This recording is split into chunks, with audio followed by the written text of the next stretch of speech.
తథాగతుని కథ పార్ట్ 3. ఏమని? తండ్రి కంఠంలో వ్యాకులత సిద్ధార్థుడు గమనించాడు.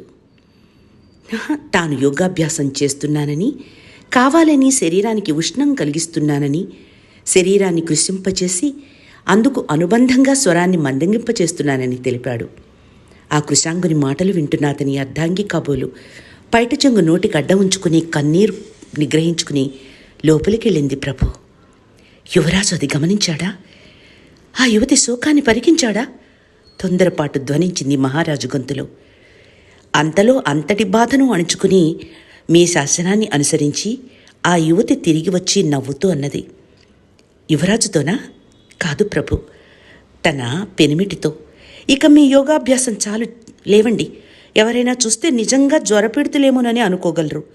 మీ యోగా వ్యాయామం అనంతరం క్షీరము అటుకులు సిద్ధంగా ఉన్నాయి, ఆరగించండి అంది ప్రభు. చల్లని తల్లి దీర్ఘ సుమంగిలిగా ఉండిపోవాలి. అప్పుడు యువరాజు మరేమీ ప్రశ్నించలేదా? ఆమె మాటలు వింటూనే యువరాజుల వారు తేలికైన హృదయంతో రథాన్ని అధిరోహించారు. సారథి ముగించాడు. మహారాజు విశ్వసించాడు తేలిగ్గా. వింటున్న యువరాజు చెవుల్లో ఎవరిదో ఆశ్వాసనే ఎరుగని ఓ వేదనా హృదయని భారమైన నిట్టూర్పు వినిపించింది. సిద్ధార్థుని హృదయం క్రుద్ధమైంది, వేదన దగ్ధమైంది. వారి మాటల అంతరార్థం అర్థమైంది. ఇన్నేళ్ల తన మనుగడ వ్యర్థమైనట్లు అనిపించింది. మరో అడుగు ముందుకు వేయకుండా గెరుక్కున వెనక్కు తిరిగాడు సిద్ధార్థుడు. వెనక్కు తిరిగిన యువరాజును మహారాజు గమనించలేదు. తనను కలుసుకోవడానికి వచ్చిన తన తనయుడు అలా ఒకనాటికి తనకు దూరంగా జరిగిపోతాడని ఆ కన్నతండ్రి కలనైనా ఊహించలేదు.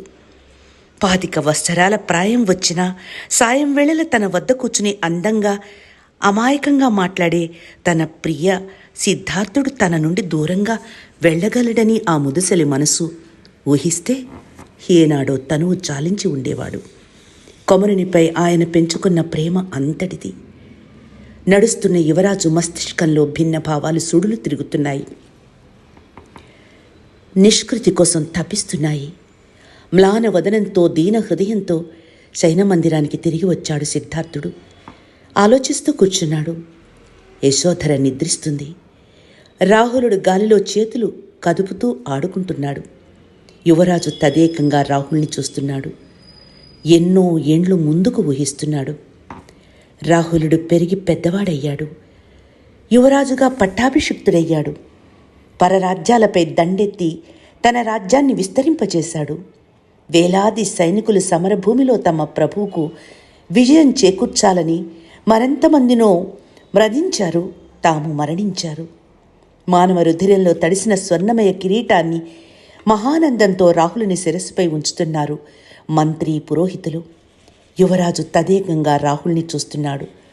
ఎన్నో ఏండ్లకు ముందుకు ఊహిస్తున్నాడు. కాలం గడిచింది. రాహులుడు జ్వరపీడితయ్యాడు.